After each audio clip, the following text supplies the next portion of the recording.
Assalamualaikum warahmatullahi wabarakatuh. Perkenalkan, nama saya Muhammad Ibnu Pratama. Saya di sini mengambil jurusan PGSD. Inilah penjelasan singkat saya mengenai tugas 3 dalam pelajaran filsafat ilmu. Makna pilar pendidikan.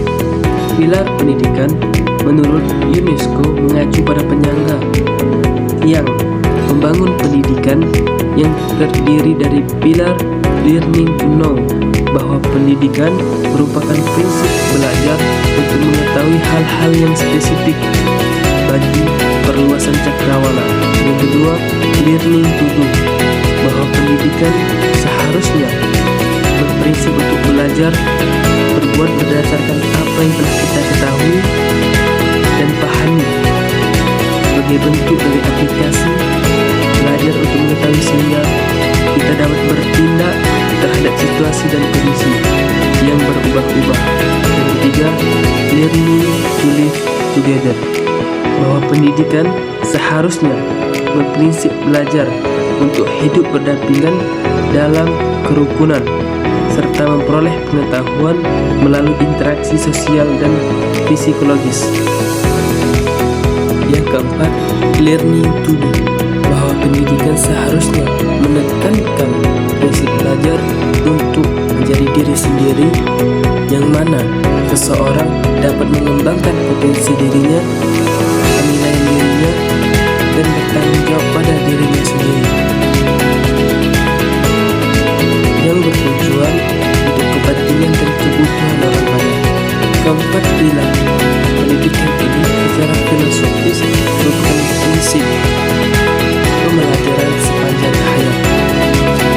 Prinsip dasar menurut Ki Hajar Dewantara yang pertama, Tutwuri Handayani mengacu pada makna bahwa pendidikan seharusnya selalu memberi dorongan dari belakang kepada anak-anak didiknya agar mereka dapat belajar secara mandiri.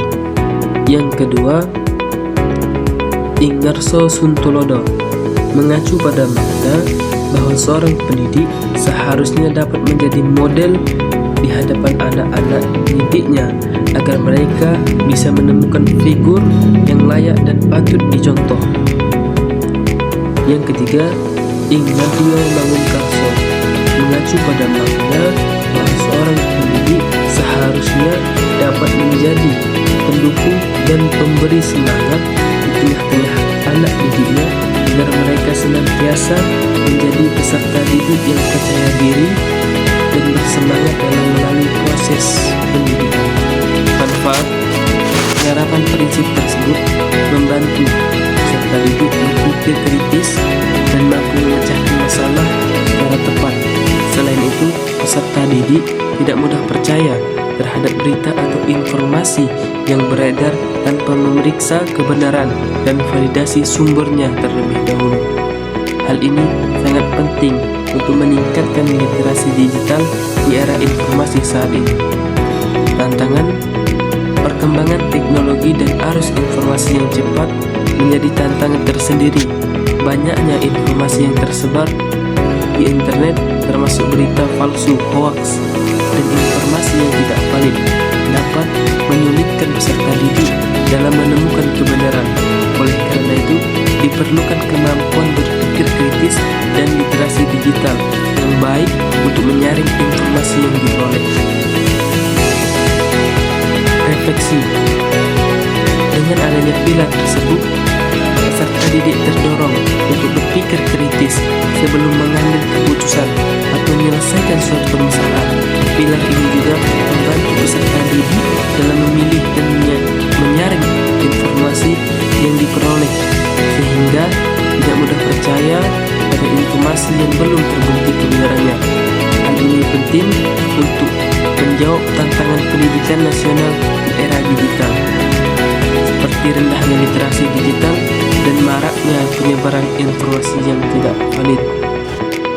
Sekian dari penjelasan singkat saya. Lebih dan kurangnya saya mohon maaf. Saya akhiri, wassalamualaikum warahmatullahi wabarakatuh.